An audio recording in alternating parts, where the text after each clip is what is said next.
What's going on, everybody? Welcome back to the podcast. Welcome to another episode of the Triple Play Fantasy Baseball Show, a proud member of Fantasy Points and the Fantasy Points Media Group.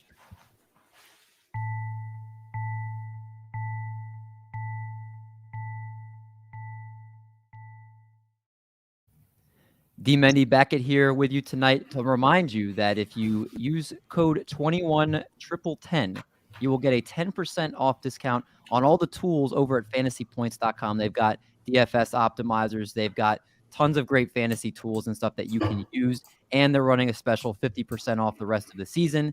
So you get a whopping 60% off for the rest of the year. That's a pretty great deal. Anything 60% off, I'm there. So make sure you check that out. D-Mendy, like I said, of course, joined by the big cheese of chess. That's Art Tornabenny, a.k.a. Little Cheesecake, the LC. LC, how's it going? It's going really well. The World Chess Championships rocking on, so I've been following that closely.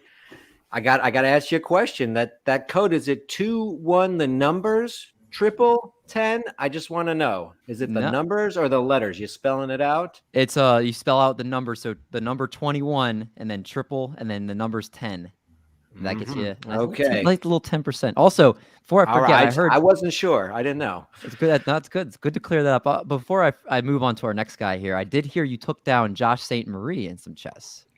Oh yeah, Josh hit me up after he saw my video and he wanted to play some chess. So he's pretty new at it, but he did really well. Had me in some complicated situations. It was a really fun game. Yeah, he played a couple actually. He's a smart dude, even though he's just. I know he's going to pick it up really fast, just like the kind of guy he is.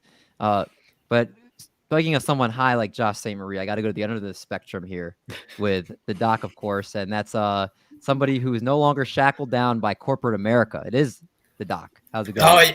Oh yeah, got my chains free for the month of December while David's working. Go ahead and trash me, David. At least I'm not in corporate America for this month. Yeah, I'm happy for you. You got a new job. You got a month off. I'm very happy for you. I'm very jealous for you. Right now, my life is the complete opposite, but very happy that you're smiling and happy over there. But there's someone else that's smiling, and that's the man who's truly the bald and the beautiful. It is Marty Tallman. How are you doing? I am bald, and I'm back, and I'm excited. I don't know if you saw Toby gave me a compliment on my hat, which I thought was absolutely incredible. Thank you, Toby, as always. Yeah, always great to be on here. Excited to talk about baseball or lack thereof.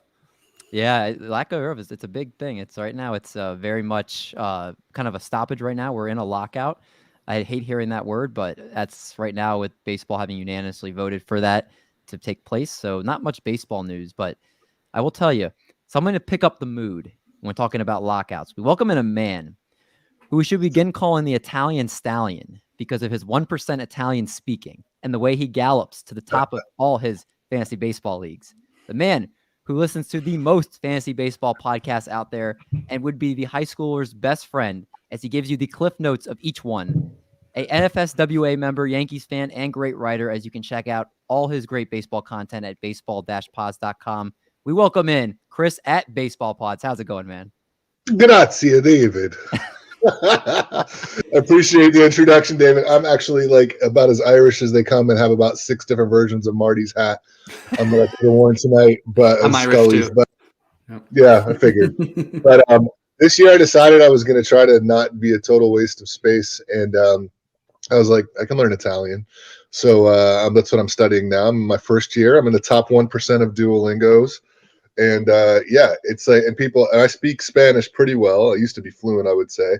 And hopefully I'm good enough in English. So people are like, why do you want to learn Italian? And it's like, because it's the coolest sounding language on earth. I mean, it really is. When you speak Italian, you sound like amazing. So you can be saying like the stupidest things in the world and you sound awesome. So yes, that's my goal, is to keep on trying to learn Italian during COVID. Now, isn't Italian like 3 times harder than Spanish? Like, it's nowhere near the equivalent of learning Spanish, right? Well, they're both. I took Latin in high school actually because my mom made me, which was actually really good because it actually helps you learn all these languages, including English.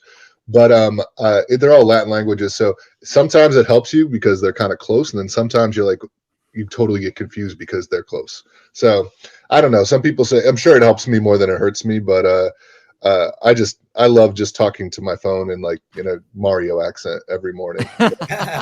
me and Chris Pratt. You guys could be like brothers. You guys would just have it down, both of you. That's right. That's right. Well, Like you walk around saying to your wife, bella donna, buonanotte. It's just like you can just walk around saying stuff like that, and you could not even really be saying anything real, and it still sounds cool.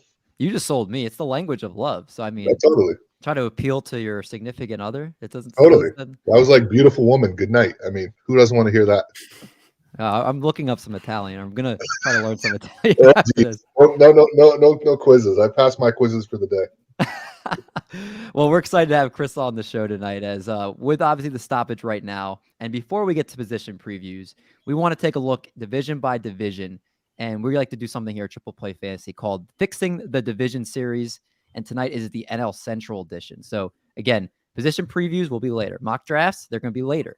Dynasty outlooks, all that stuff going to be later on, with potentially us not having baseball for a little while. So we're going to discuss each and every single team in the NL Central division tonight. And we're going to fix each team in every division. We're going to play pretend GM, just if every team is a contender, a pretender, potential free agents they could bring in once the lockout ends, if they're going to trade away a star to kind of collect some assets. All that stuff is going to be talked about here as we fix each team. Let's lead off with our first part of this, and that's going to be bad contracts. So, Chris, for the Cincinnati Reds, which you will be representing, are there any bad contracts on this team? And if so, are they movable? I mean, there are some bad contracts on this team, but none of them I would say are atrocious. I don't think any of them are really movable. The Reds are like, they're part of what's really wrong with baseball in my mind, in the sense that I think Nick Krall, their GM, or one of their team leaders in the offseason said something like, we must align our expectations with our resources, and which is like, yay, that makes me want to go to the ballpark where I can watch them align expectations with resources. It's basically like, we're billionaires, but we're poor billionaires than the other billionaires, so we can't afford the good players.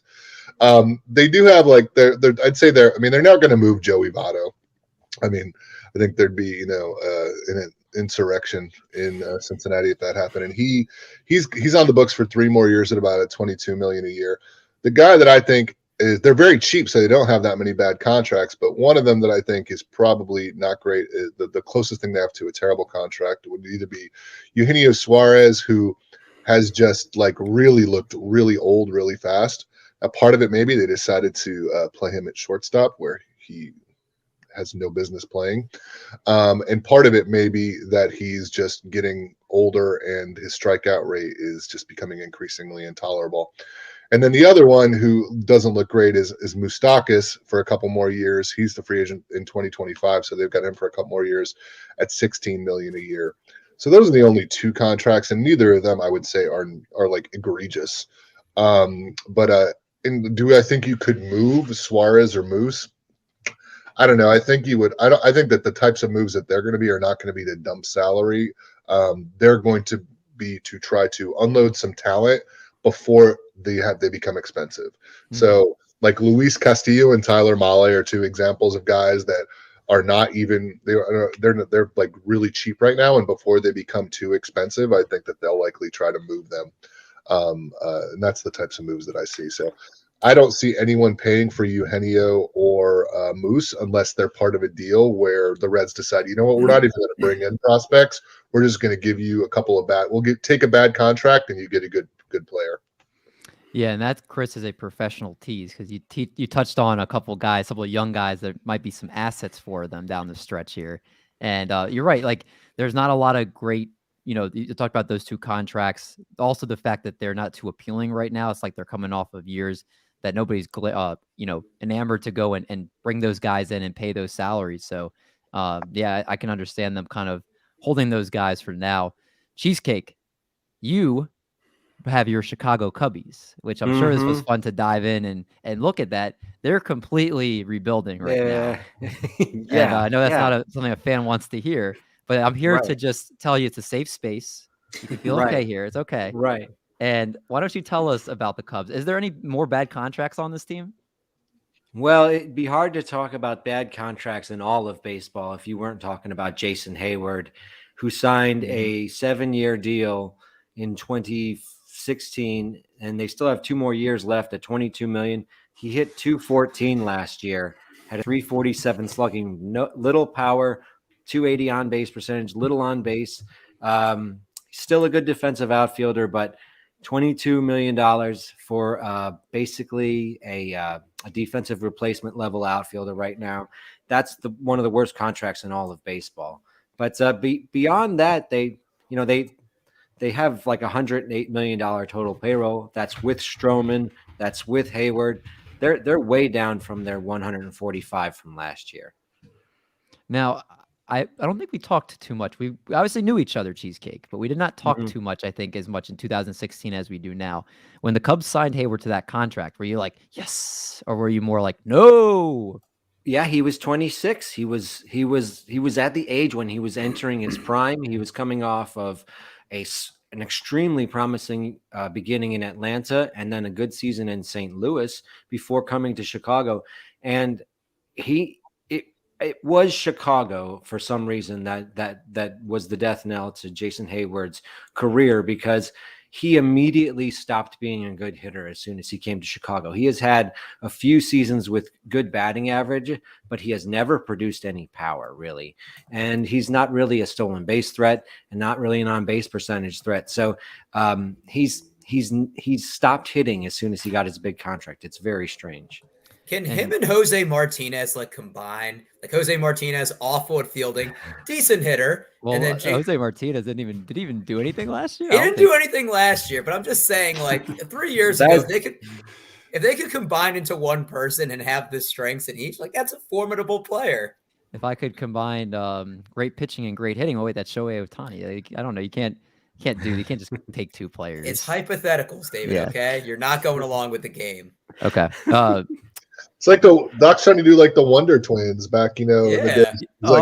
Of ice, form of a panther, and now they're an ice panther. Wouldn't that be amazing? Yeah, an amazing ice panther with Jason Hayward. Jason Hayward and Jose Martinez combined for the Ice Panther. Oh, David, don't go along with it now. You were poo-pooing my idea. That was. It's pretty interesting, too, because people might forget, too, that Jason Hayward was the superior prospect to Freddie Freeman with the Braves, too. Freddie Freeman was kind of the afterthought, and look how that's kind of turned out there.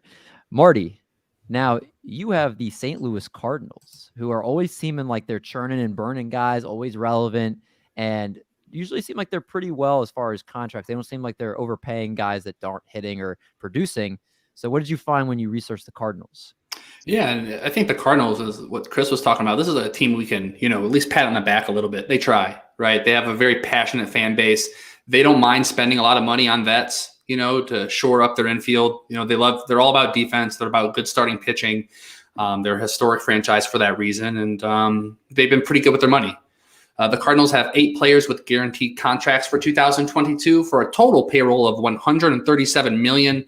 To put that into perspective, it's the 10th biggest payroll. So they are spending. It's between the Astros are spending a little bit more, and the Cardinals are spending a little bit more than the Blue Jays.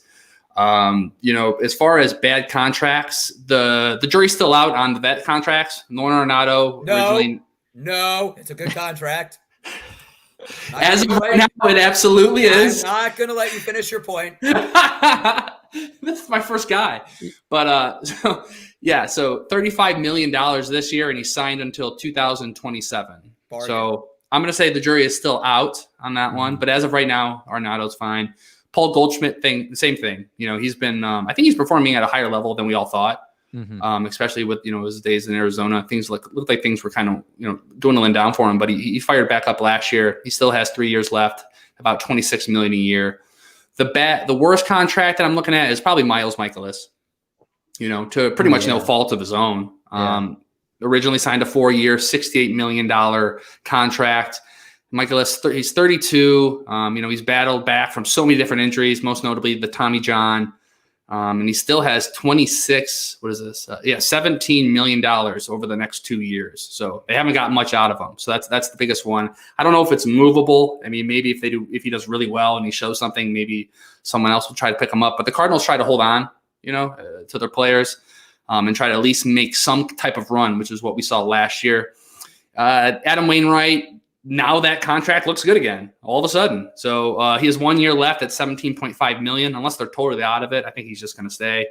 And Yadier Molina last year one more. They owe him $10 million, and he gets to ride off to the sunset. So they did pretty good overall with their money.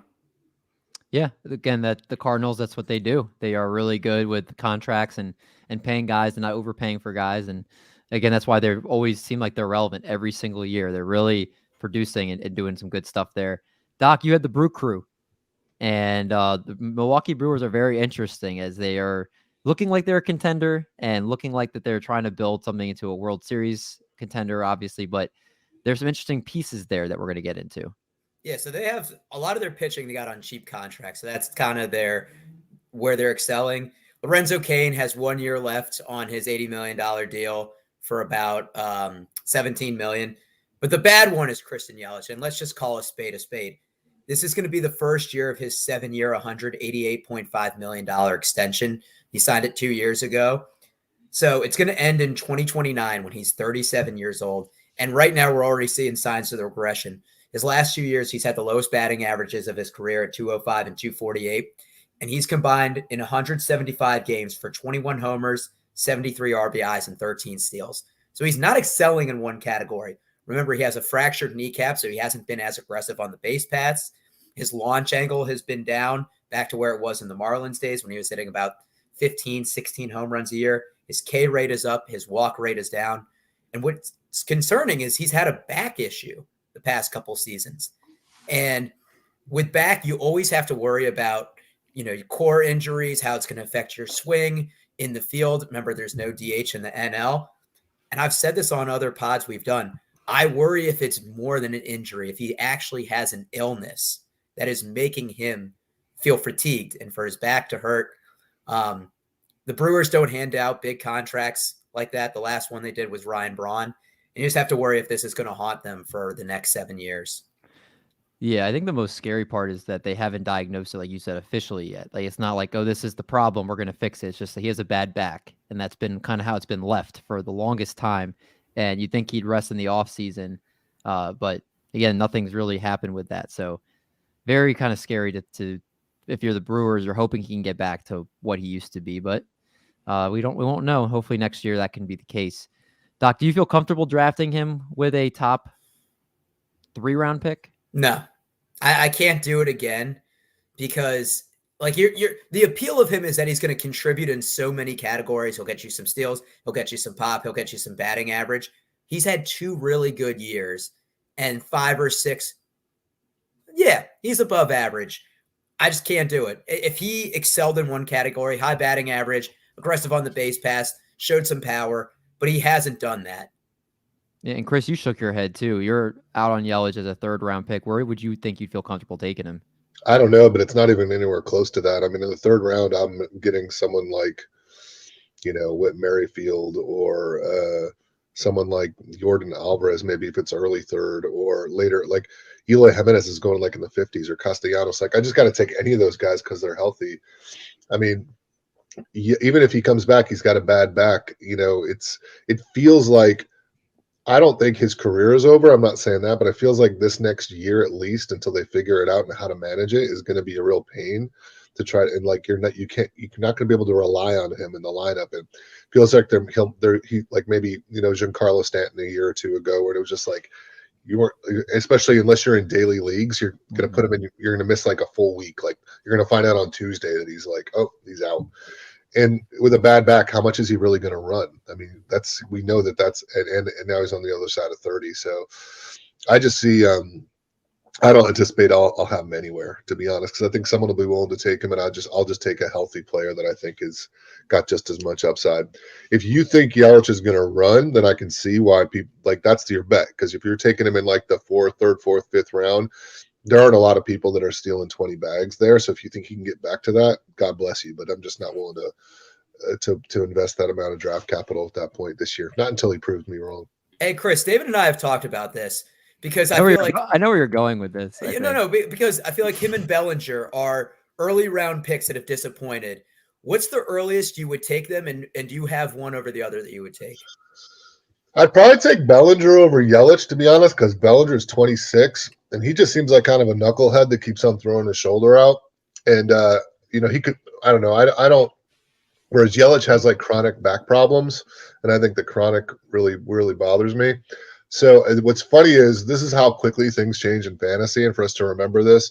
Last off season, I was in a mock, an industry mock, and I think I got Bellinger 15th or 14th, and I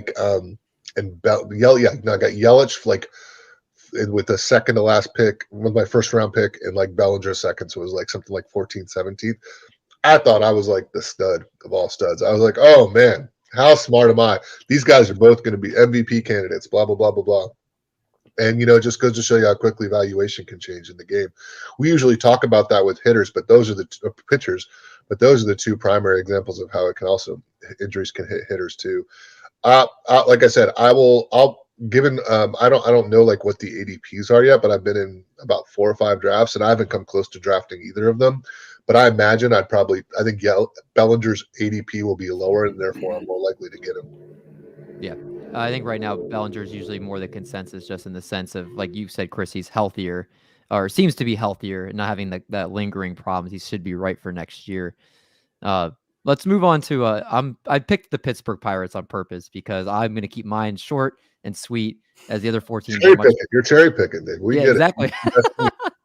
And the Pittsburgh Pirates, do you guys have a guess on what their team payroll right now is projected for next year with the players they have under contract?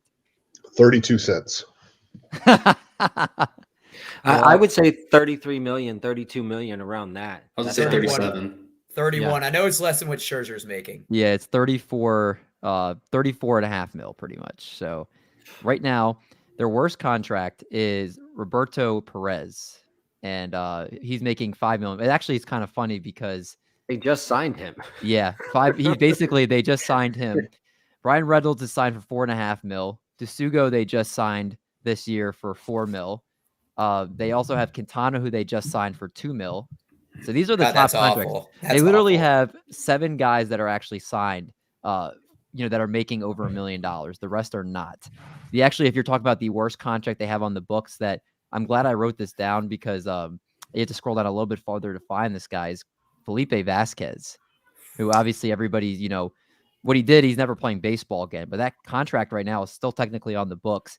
He's making 4 years, $22.5 million until 2024. So he's making 5.6 mil per season. So right now he's making the most on the team. Yeah, so it's an unmovable contract, obviously. And the rest of the guys I said are pretty much guys they bought, and they're making between $1.8 and $4 million. The rest are under $1 million. I don't know if you guys knew this. Michael Chavis is there. Did you guys know Michael Chavis was on this roster? I didn't. I like that as a dart throw in fantasy, like late round pick. Yeah. Definitely a draft champions target. Yeah. I mean, he's projected actually right now as going to start in the infield for them. So it's actually kind of wild, because I had no idea the Red Sox had DFA'd him or let him go. So, yeah, he's somebody, again, very cheap, and you could get at the end of your drafts. But the Pirates have no salary committed. One of the 2 teams, I believe, besides them and the Orioles, that are making less than Max Scherzer this year. And that's a whole nother topic about teams spending less for an entire team than one player. But again, it's just, hopefully baseball can figure something out with that, because I don't think necessarily teams should get penalized for paying a lot for players, but I think there needs to be some kind of minimum that teams have to spend just to keep at least some type of competitive balance, and not just be like, hey, we're just going to throw away this year, the next year, and not even put a field a team out there that can be competitive. But that's, again, a whole other thing. Let's move to the biggest assets on your team. So players that you think are the team's biggest assets, and you think if they're going to keep them and keep them as part of the future, or do you think that they're going to be moving them for future assets to kind of keep retooling and rebuilding here? So Chris, you kind of touched on it earlier with Tyler Mahle, Luis Castillo, those type of guys. Do you think, and it sounds like the Reds are moving these guys? Yeah, I think Castillo is probably the biggest asset, and they'll move him. I wouldn't be surprised to see him moving someone for I could see him moving to the Yankees for someone like Gleyber Torres in a package. That's what I would be trying to get one major league bat back, and then maybe a few minor league arms, one of whom could pop. And New York obviously has a significant need in the rotation, I think, and they're loaded with good arms, and the Reds, it wouldn't be bad. Take Davy Garcia, get Glaber, Davy Garcia, and throw a couple of the hard throwing arms that the Yankees have like developed that are a couple years away, and see if one of them turns into something. I mean, you almost want a couple of guys who are boom or bust, because if one or two of those, one of them booms, then you can't trade for those guys once they get close to like the majors. Like you're not going to get probably even like a Volpe for Castillo. You want to trade for those high ceiling guys when they've got some bust in them, because that's the only way the teams are going to move them. So I like the idea of like maybe getting a couple of the hard throwing Yankees arms in the lower minors. Maybe you can get Glaber, and maybe you can get like a Davy Garcia or a Clark Schmidt thrown in. If Luis Castillo went to the New York Yankees, I haven't done too many drafts yet or anything like that, but would he get, for you, Chris, would he kind of creep into the top 5 for you for starting pitchers if he goes to the Yankees? No, first of all, I worry about his mentality in Yankee Stadium. And second of all, I'd rather have him in the NL Central, where he gets to play the Pirates and the other, some of the Cubs and some of the other like more mediocre defenses than the AL East, or offenses than the AL East. So I don't think I think it's more of a real life baseball move. The only thing that's going to go up maybe is some wins. Well, to be honest, even as bad as Gleyber Torres was a defense, he's a lot better than Eugenio Suarez. Mm-hmm. So, I mean, the thing about the Reds that if you didn't realize it this year, if you're starting a Reds pitcher, you're like, none of them were very good in the whip category, because they had terrible defense behind them. So I can imagine, I guess his whip could go down, but I wouldn't imagine it would change my fantasy valuation of it much. I think it's more of a real baseball move, and I'd be more excited about the players coming back to the Reds. That's fair. Cheesecake, let's talk about the Cubs now. Mm-hmm. Let's talk about their assets. They got a lot of young players there. They pretty much traded away all their star-studded players from their past championship run. Rizzo's gone. Bryant's gone. Baez is gone. So they're kind of starting a new crop here. Is there any assets that you think that they have that they might trade, or just future stars that they're holding on to that you think that they're going to be big building blocks in their future?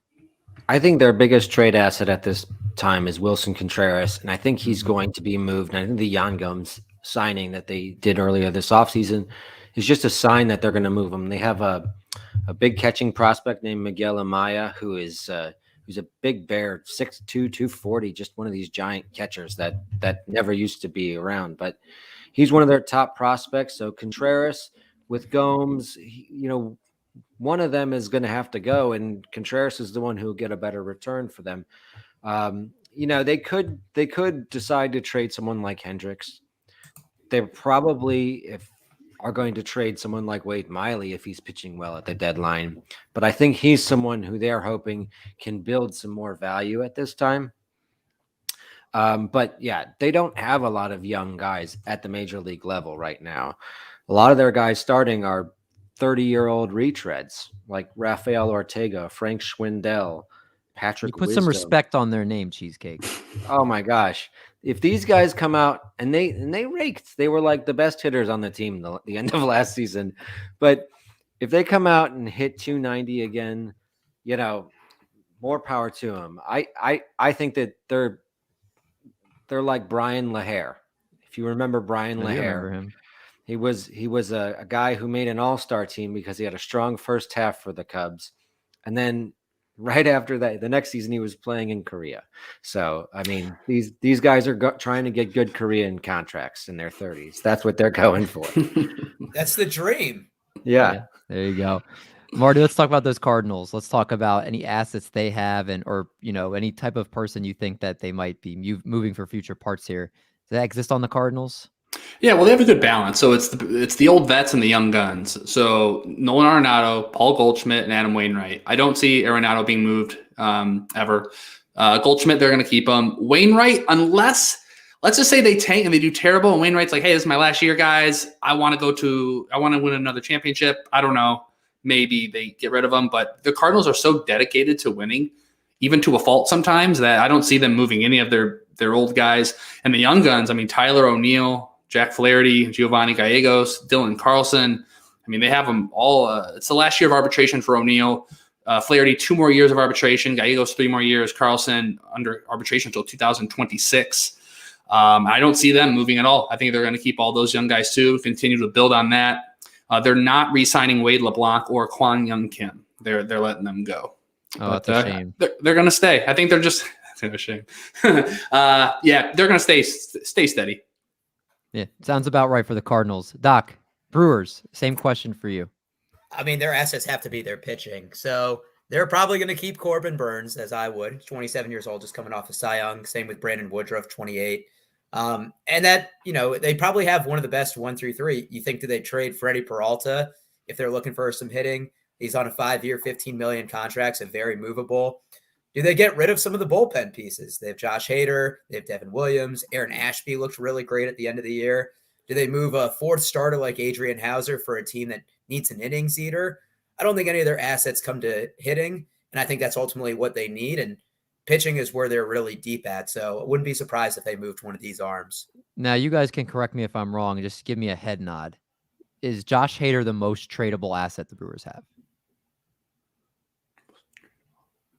Outside of like Burns and Woodruff, yes. Because I don't think they're trading Burns or Woodruff. And Aaron Ashby, realistic target, yes. Yeah, I think like as far as the Brewers would be willing to part with, because they can just slide Devin Williams to the closer role, and Aaron Ashby showed he could kind of come in there and be that strikeout leverage guy. So I feel like Josh Hader, while his value is as high as it is, if you were trying to get a big return, and that could be the guy.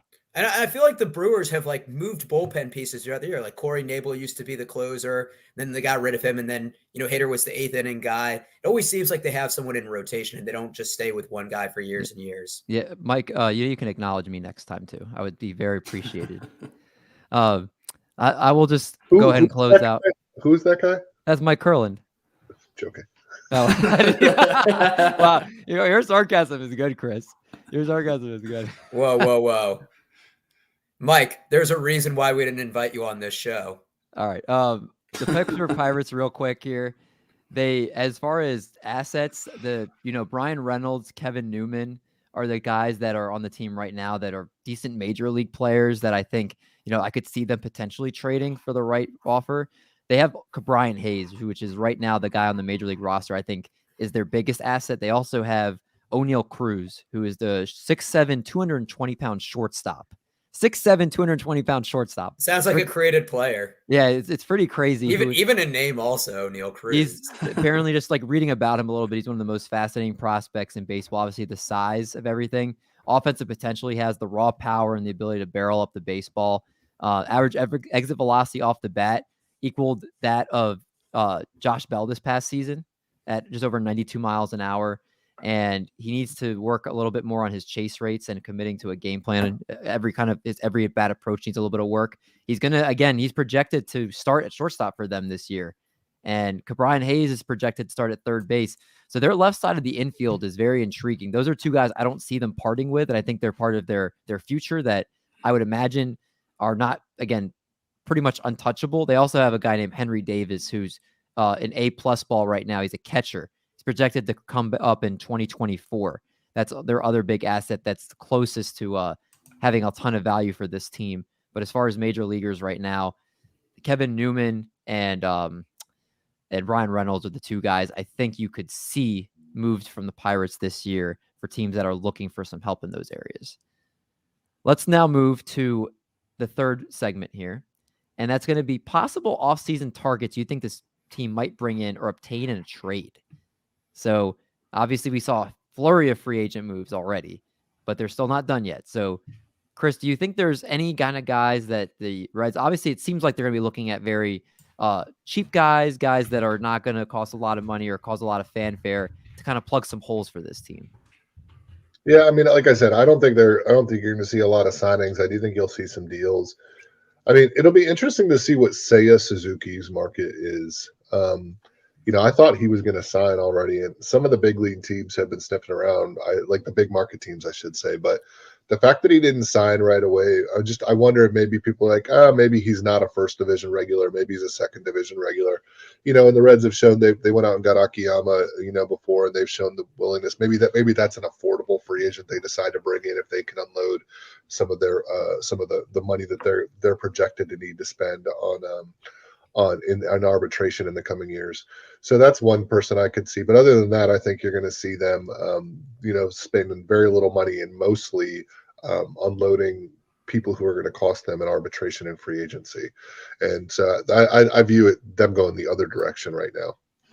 Well, speaking of the other direction, I want to stay also and talk about the last segment here. We're going to kind of combine the two here.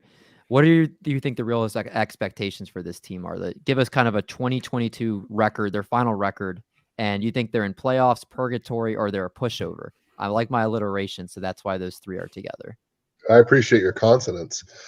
I think they were an above average, above 500 team, and it's sad because I think that they have the core and the potential to do more than they went out and like started spending for the first time in years. And I have a couple of friends who are lifelong Reds fans that are like, oh my God, like the Reds, here we come. And it seems like they've just decided they're going to go in the exact opposite direction. And I also think part of this is a calculated move on their part. When you look at the rest of the NL Central, the Cardinals use like the market inefficiency of spending money and their devil magic to win, right? That's how that's their secret to their success. But the Pirates aren't spending money anytime soon. The Brewers are, and the Cubs are in rebuild mode. So I think the Reds are like, you know what? We don't have, for whatever reason, they've decided they're not going to push to contend. So they can probably finish, I don't think they're going to be, I think they'll be below 500 when their roster's fully reconstructed, but maybe it's 70 and 90 and nothing too terrible. And then they can try to contend in the next cycle if they can bring in some prospects for the current talent that they have.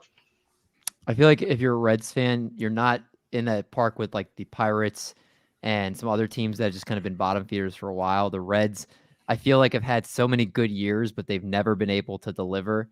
And then they've been irrelevant for a few years, and then you get excited again.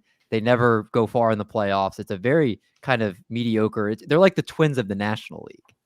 And speaking as a Twins fan, I can understand that type of pain. So they, I think they're kind of in that middle ground, like you said. They're kind of now going back towards being irrelevant for a few years. So not good if you're a Reds fan, but hopefully some stuff for the future there. Cheesecake, same thing for you. Let's talk about some possible offseason targets you think this team might bring in. They haven't already. And then give us your realistic expectations and record for the Cubs. I mean, they've done a little bit of spending already. They went out and they put a 3 for $71 on Marcus Stroman, which is inexplicable. I can't understand why they're a rebuilding team would do that unless they're hoping to trade him. They signed Yan Gomes 2 for $12. They signed Clint Frazier, which I think is one of those post-type sleeper type of signings. Is if he can put it together, 1 year, $1.5 million, maybe you get some loyalty on the next contract if he puts it together, or you re-sign him during the season. I don't think they should be out there spending a whole lot of money. They have their offense is their offense is going to be awful. So I think there's about $10 million left that will reduce their payroll by 10%. That's my guess. I'm guessing they want to have a lower payroll this year. I would like to see them try to nab one of these guys who just slides a little bit in free agency when it's done. An offensive player, an outfielder, like if Jorge Soler isn't signed 1 year, $10 million for Jorge Soler, give him that pillow contract, and then you have Soler for your team. Maybe you can trade him. Maybe he's part of the next thing you do. He's been there. There's a few other guys. Tommy Pham is coming off a bad season. Maybe you get him for less than $10 million. Maybe Michael Conforto slides through, and you can get Conforto on a 1 or 2 year deal. So these are the types of moves I'm hoping they make. I can see when everything is said and done, there being a few of these hitters that just are not seeing the market that they want. And I want them to be there to give them the pillow and maybe get some loyalty on the back end of that. Come to the Cubs on a small contract. Right. We'll 1 pay year you. Deal. We'll pay you some, just not a lot. Just come Yeah. over. But I think this year they're at least 20 games under. So 70 sounds about right. Between 70 and 72 wins. Not terrible. I think they're in purgatory right now. I really do. I think they're in purgatory. They don't have the young talent that these top farm systems have. Their farm system is pretty mediocre. And they don't have guys at the major league level that are young and have a higher ceiling.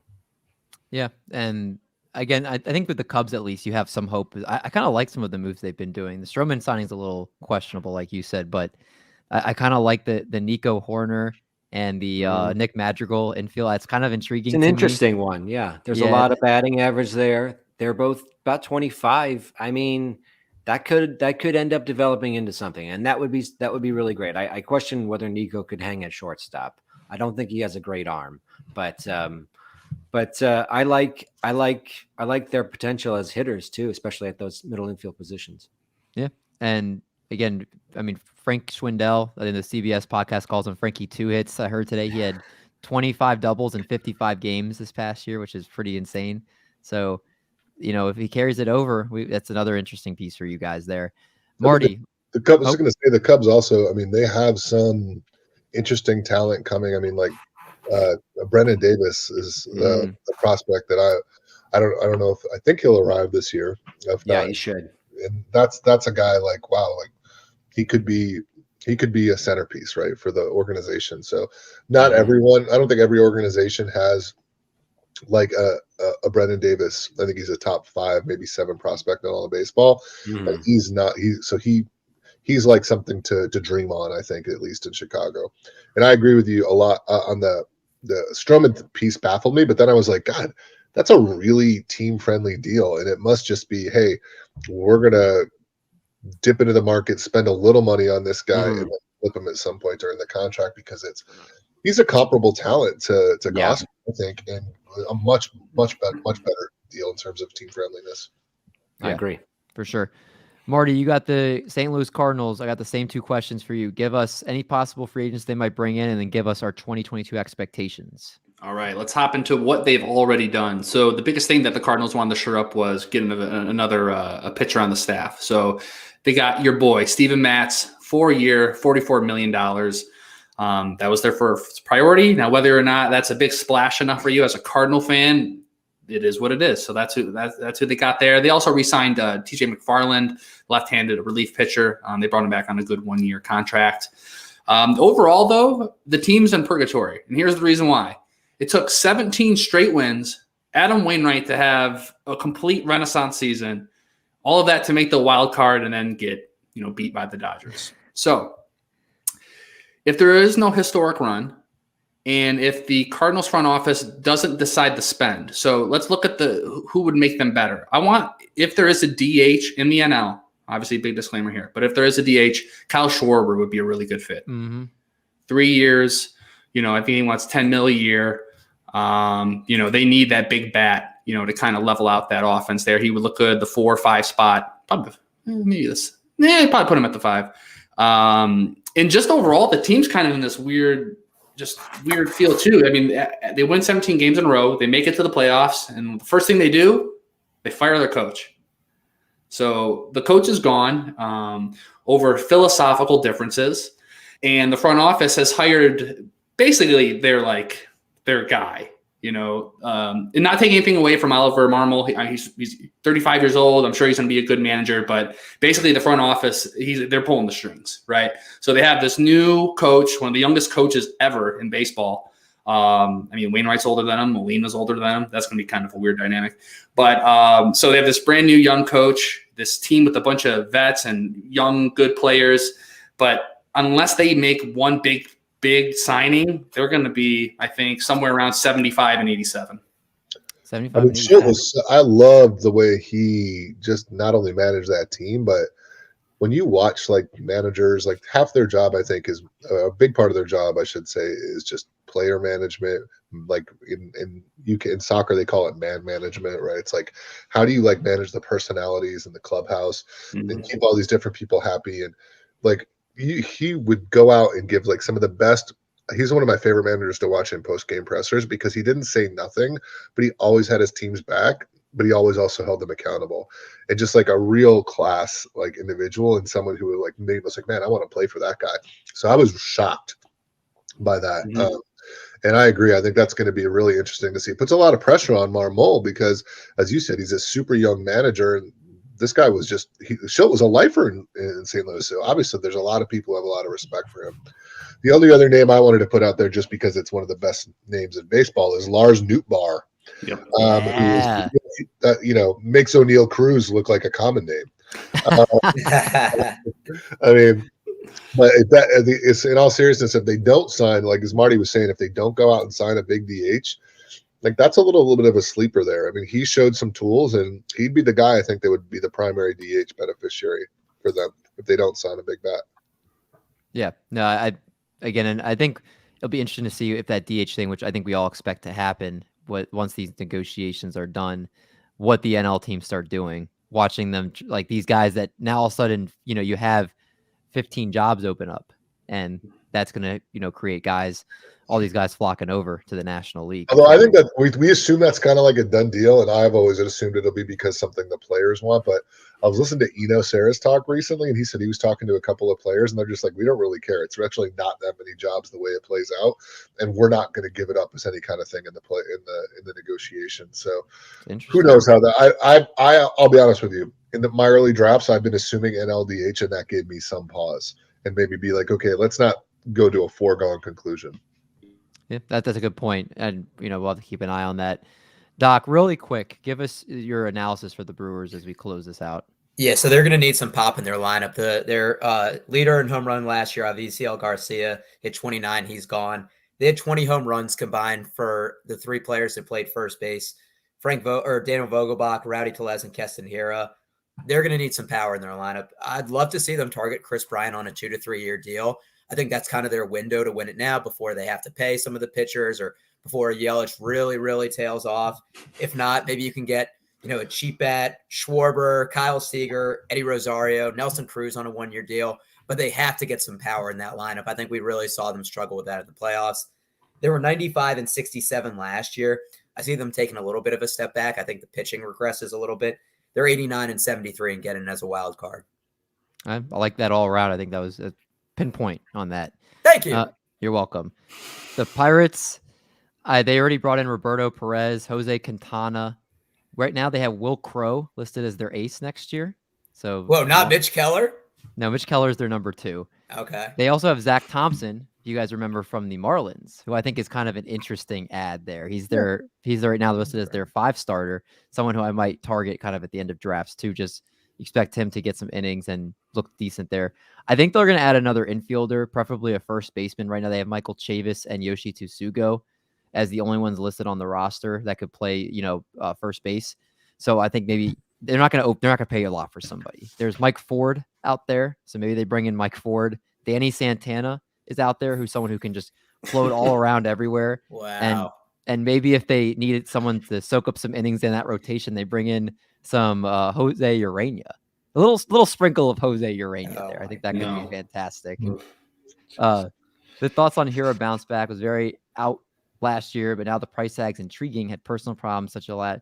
Chris, what do you think? Keston Hiura bounce back. Are you investing in him at all? Dollar days, maybe. Like I'll take some shots if it turns out that he looks like he's got an everyday job in a lineup that's as competitive as Milwaukee's. I think Mike's got a point. Like he had a hit tool, and something went wrong. And growth is not linear. It certainly doesn't usually look like Keston Hiura's growth model. I mean, but he's a dollar days guy for me. I'll probably want to grab a couple of shares on a couple of teams, but certainly nothing close to what I would consider a target. Yeah, again, like you said, I think, do we all consensus on that? Not overpaying for him, but somebody I wouldn't touch him at all. I think the expression is I wouldn't touch him with a 10-foot pole. I wouldn't touch him with a 10-foot pole. There you go. 34% K rate. I mean, that's not dropping. You're banking on power. I wonder. I haven't seen what his early draft ADP is, but Curlin does have a nice point on Tsugo. I think the Pirates, like, there are a couple of things on the Pirates. Like, I've never been a big Brian Hayes fan, and he was great in that short season call up, but that did not look at all like his minor league production to me. I'm wearing a Yankees hat, so I love his dad. He caught that last out of the '96 World Series, and I love his defense and watching him play. And I think he'll turn into a good hitter, but he's not a fantasy hitter. But I do think there's some sleepers on that team, and Brian Reynolds kind of came out of. We looked at kind of overlooked him just because he was a Pirate. You know what I mean? And look what he did last year. Yoshi was like crushing the ball last year with some power, and it wouldn't surprise me if he put in 25 plus home runs on the board if he gets into a full-time job. And that's value. Like that's how you make money at the end of the draft, is like grabbing those guys for free. So I think they're across, like seeing who the Pirates are going to roll out there every day. Opportunity is a big part of value in this game. It's not as much as it is in the NBA fantasy, but for baseball, like look for opportunity. There's going to be opportunity on the Pirates. And just like, Cheesecake was talking about, none of us had heard of Frank the Tank or Rafael Ortega or, or Wisdom. And they put up they won fantasy leagues for people last year. So it's like, I will be watching the Pirates to see who is competent in the beginning of the year and trying to find some of those guys and find some hidden gems. I'll speak up real quick, and before we go to the question of the week here, Justin Mason came out today. I don't know if this is the first time he mentioned it, but on the CBS pod that came out today, he said Cole Tucker is his Cedric Mullins this year. That's his call. He's somebody that's going pretty much undrafted that he thinks is going to return a ton of value this year. So if you're riding, I would do the same thing. If you call out Cedric Mullins last year, you're going to put your eggs in the basket. Yeah. That's his guy this year. So just that he's on the Pirates. He's going to play the outfield for him. He's going to get a lot of at bats. So 80 grade hair too. Yeah. He's prospect pedigree, if I'm not mistaken, too. He was a decently high prospect when he first came up. And I think his brother got drafted. I think it was his brother got drafted by Cleveland in last year's draft, Carson Tucker. I think it's his brother, but no, definitely a super athletic guy who's got. There's no doubt he can steal some bases. So if he can put a hit tool together, he's going to get the opportunity to get runs in it. And he's got a little pop too. Not a bad call. No, that's exactly the type of thing that I think he'll be buried on most people. Like, and you go look up on the depth charts, he'll be like ranked 35th or something. And so no one's going to want him. But that what I'm learning more and more, especially as we look at smart teams going into offensive platoons, and it's not just the Rays anymore. Even the Dodgers do it. The Giants are doing it. And more teams are going to start doing this. Full-time at-bats, plate appearances and innings pitched. Those are the secret categories to success. Agreed, 100%.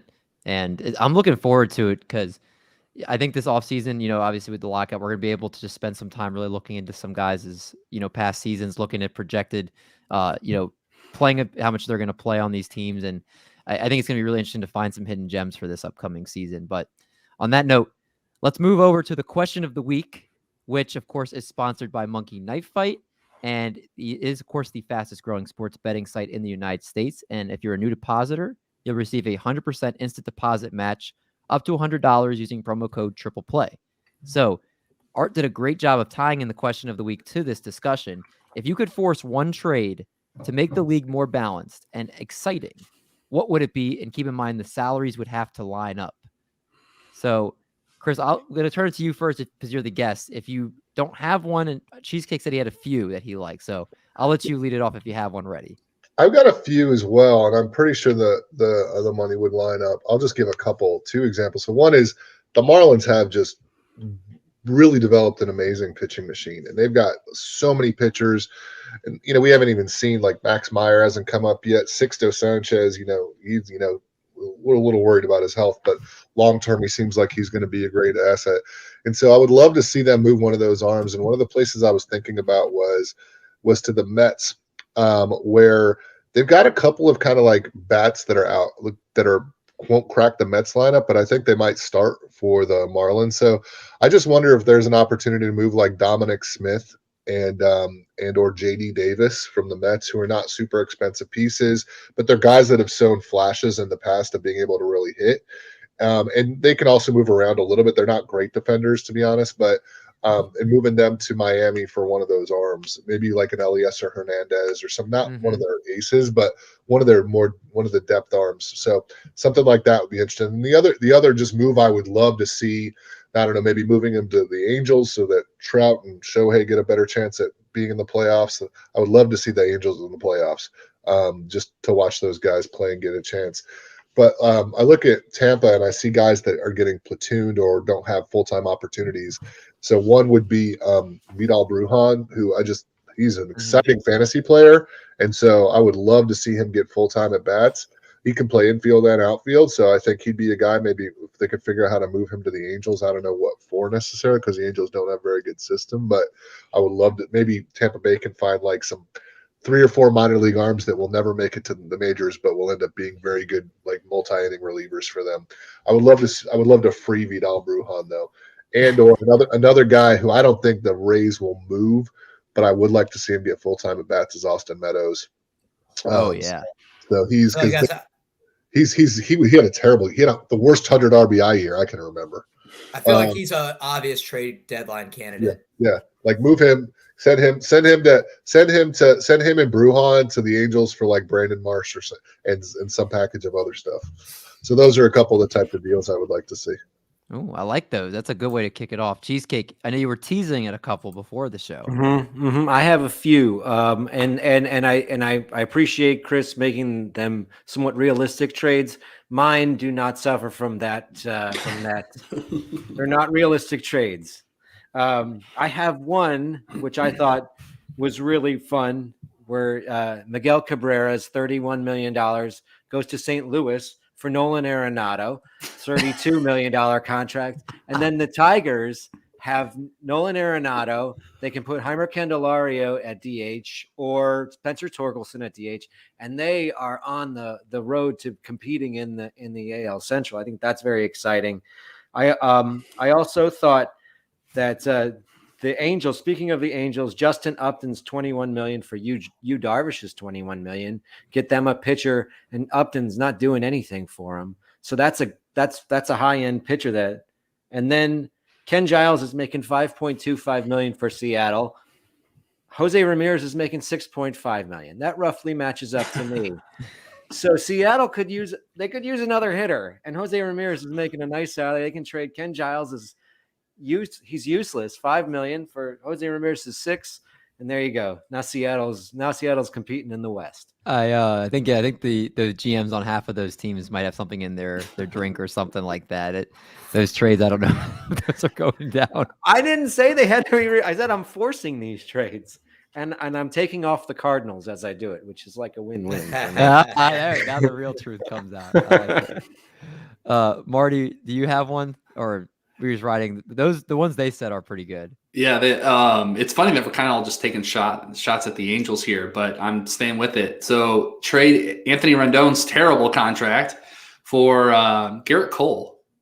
You know, the Angels will have to give it a little bit more to make that money work out. No way. And dude, I want to see a Garrett Cole, Shohei Ohtani, pitching staff, and then Trout has some pitching. Let's make the Angels fun. I think the Yankees should trade Garrett Cole. They should trade Aaron Judge. They should trade just anybody that's relevance on that team. I was gonna say like DJ LeMahieu, Gleyber Torres, but they're like, please take them. Trade them and let the Yankees rebuild. I would love this. I would love for the Yankees to be both those guys. I would be buying low on this year. Torres and Gleyber and DJ, I think, are both going to have bounce. I don't think they're going to be as good as they were before, but I think they're not bounce back years, and the price is right. Let me tell you. Yeah, I love DJ as a bounce back candidate. Yeah, I agree that. Doc, did you have one? Yeah, so mine isn't superstar players. I mean, I guess maybe one of them is, but I wanted to stick with the Brewers. So the Brewers trade Josh Hader and Rowdy Tellez to the Philadelphia. I'm glad you took my idea. Really? Well, no, I'm saying I had Josh Hader being the one traded from that team. Yeah, so Josh Hader and Rowdy Tellez to the Phillies for Rhys Hoskins, Jose Alvarado, and Scott Kingery. Scott Kingery played in 15 games last year. I think he needs a fresh start. You can plug him in a few different spots. Rhys Hoskins is the power they need at first base. He's 28 years old, and you get a left-handed reliever with Jose Alvarado. Once again, you have that stacked bullpen. And the Phillies, who have like the worst bullpen in history, you get that sure ninth inning guy, and then you get Rowdy Tellez to plug back into first base. So I think it's a win-win for both parties in the salaries matchup. I like that. It's a good trade there. Let's now move to the last segment of the night, which is going to be the game of the week. And Cheesecake has the game. He's hosting this week. Says it's something fun. It's one of his classics. I believe, don't you call it and one? Wait, yeah. You didn't do the Wonder Twins power? I don't have my soundboard hooked up because Cheesecake was going to share his screen. You disappointment. I know. I'm telling Mom. I'm So sorry. the game is basketball. It's and one. So each question is 2 rounds. The first round, whoever gets the right answer gets to play for the second round, the and one question, so that each question is worth 2 points. There's multiple people can get 1 point in the first round, but only one person can get an extra point on the second question, the and one. Okay.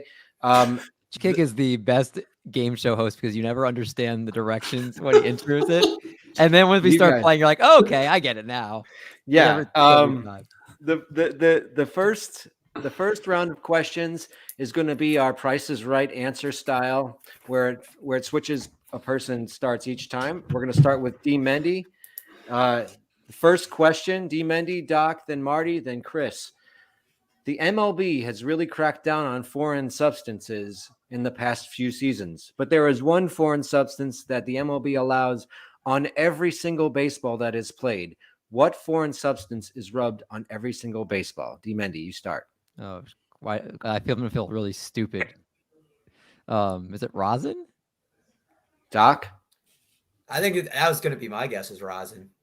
Marty, That was my guess. Chris, you're muted. I was gonna guess this, but I don't quite understand the game, so I'm trying to wonder if I'll stick with rosin instead of going with something else. The MLB rubs mud from the Delaware River on every single baseball What? that is. Yes, mud from the Delaware River is rubbed on every single game played baseball that the MLB in That's the the MLB. thing I learned today. Have they said why though? Well, they wanted to.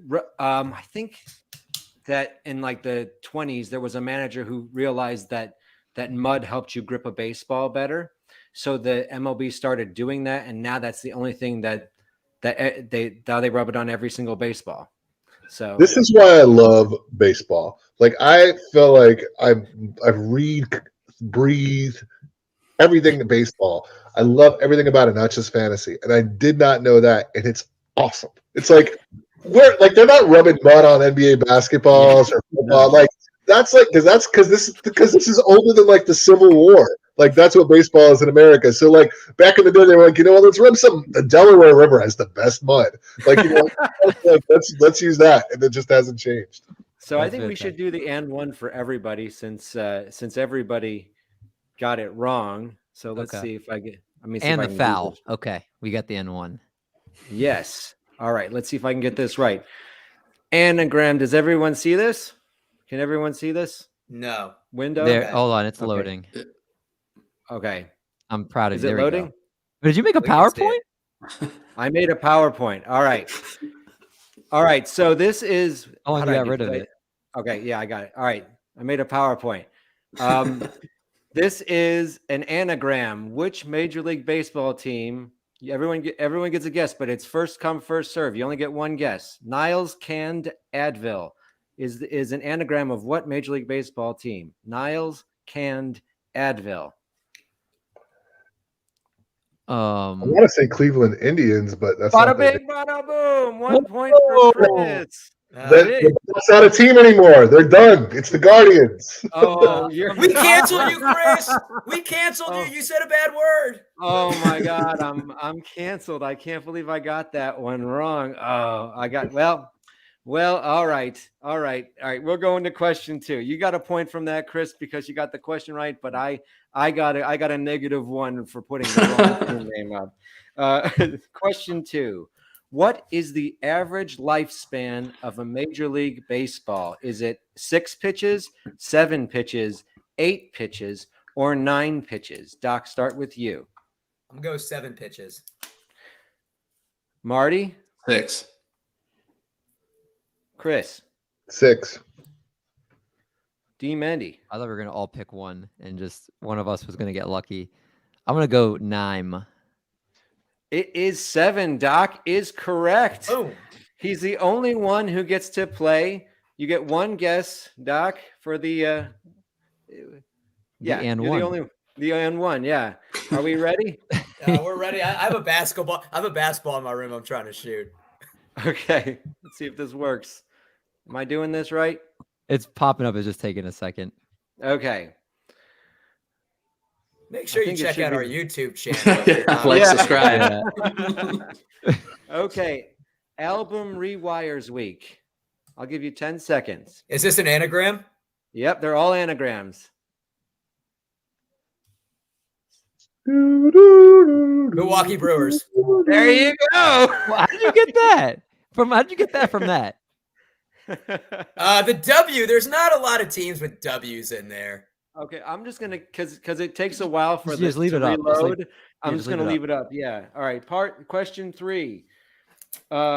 Starting with Marty. How many innings was the longest game in the history of the major leagues? And I'm not gonna give you options. Marty, how many innings was the longest game? 33. Chris. 24. T. Mendy. I want to say it was 27. Doc. 26. 26 is correct, Doc. You just cherry picked me, Doc. I feel like you wouldn't even. my No, God. I'm going whatever is first in the noggin here, baby. Doc, you get a chance to build a pretty strong lead here. Headlock Atlantis.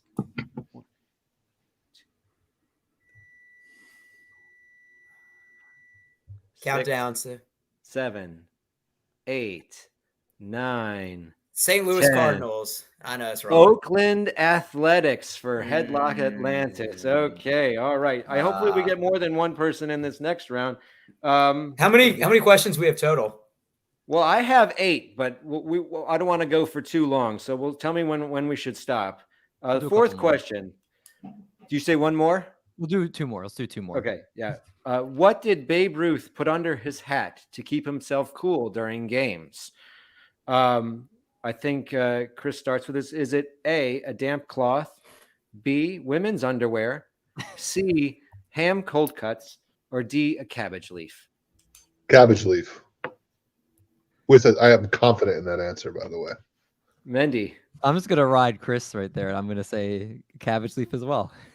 Doc, Same. I'm not going to go against the Yankees fan. Marty. Cabbage. I thought someone was going to guess women's underwear. I mean, to be honest, if he didn't guess first, I would have done that. They're not mutually exclusive, by the way. He could have had them in like his back pocket. Okay, so remember, this is a jump off. Was that right then, Art? Was I right about the cabbage leaf? Correct. That's correct. First one to get this right. Old Banjo's tryout. Old Banjo's tryout. It's a jump ball. Toronto Blue Jays. Bam! Marty has 2 points. Let me give you a Dang, Marty, score that was update. quick. Doc has 4. Chris has 2. Marty has 2. Mendy has 1. So we can tie it on this last one if someone gets 2 points and Doc gets 0. But Doc can clinch it if he gets it right. Okay. Number 5. Let me see which one I picked. Okay. Which player is on the most valuable baseball card in history? And we're starting with D. Mendy. Oh, I know this one. It's Honus Wagner. Yeah. Yeah, that's a given. There's like 8 in the world. Okay, so I didn't know everyone would know that one. All right. No, you one. can't change it. Can't Do you want change to do a it. different one? I maybe vote for we'll a do another- different one. Maybe we'll do a different question last. We'll do one more jump ball though. Right now. Sticky Aaron Slays. Kansas City Royals. Bam! How are you guys so good at this? Holy crap! Well, I'm actually, like, I don't even got credit. He. I was like the K. I was like, find the most rare letter and then go for it. So Okay, Chris, you are in it. You are down by 1 point to Doc right now. We're gonna do This game one should more. be over. no, this is the last one. This is the last one. it's being played under controversy. Yeah. Okay. Doc, I'm you riding. start off this one. Kanye West's album Graduation includes a song named after which MLB player? You should know this, Doc. You're hip into culture. I like Graduation album, and I'm You thinking, like the hippity hop?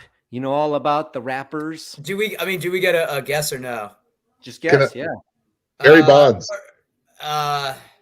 We'll go Derek It's Jeter. not your turn yet. Derek Jeter. Oh, sorry. Marty, Griffey. Chris, It's Barry Bonds. that's Mendy. You say it's correct. It's Barry Bonds. Well, he screamed it like 2 before Doc answered. So Wait, I got confused with the rules. I thought it was a jump ball. I had to get in there. Right. No. now we're doing the last jump ball. Chris, if you get this, you beat Doc. All right. No. I'm filing for petition. Well, I think aren't I tied with him right now because I got very. that you You're did, yeah. tied So with if you him. get this jump ball, but if I get the jump ball, then Yep. I block you. Go, David. I have never rooted for you, so this will never happen again. Alarmist entrees. St. Louis Cardinals. Where did you get that from? C.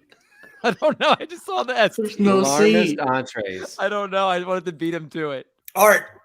There's Chris, 5 you have seconds one left. 5, 4. That is true.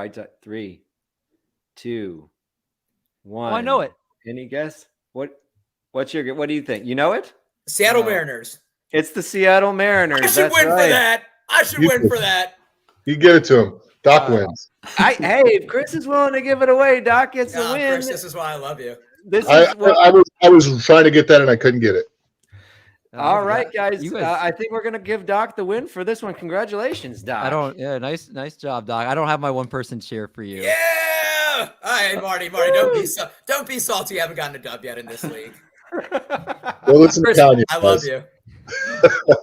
Oh man, you guys! I've just learned tonight. I'm really bad at that. You are awful. I cannot read the nanograms at all. That's what they're called, right? Anagrams. Anagram. Anagrams. I You just also don't know the word for it. Yeah, don't put them up. in my- If you come to Rhode Island, I will take you to the international headquarters of Bananagrams, which is an anagram game that you get in a pouch shaped like a banana.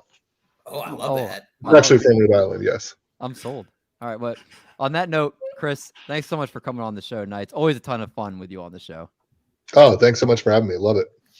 And before we get out of here, of course, plug all the great stuff you're doing to our listeners, where they can find you on Twitter, your great website, and all the great stuff you do in the fantasy baseball community. Sweet. So I am at Baseball Pods on Twitter. That's where you'll find most of what I do. I also am at baseball-pods.com, where I do some, and when we have actual baseball, I do some content, and I'm about 400 deep now. I will have updated dynasty rankings there that also are like about a top 150 prospect ranking. So it's all in one. And actually, thanks to James Anderson and RotoWire, involved in a offseason dynasty draft. And that's helping me rethink and reshape all the rankings, because let me tell you, 2020 threw everyone off for real in terms of baseball, the baseball season, how weird it was. It also really threw a wrench in long-term dynasty rankings because we knew nothing about the minors because it was an invisible year. And so this is probably one of the more interesting and dynasty updates I've ever done. And I have never seen so many moves.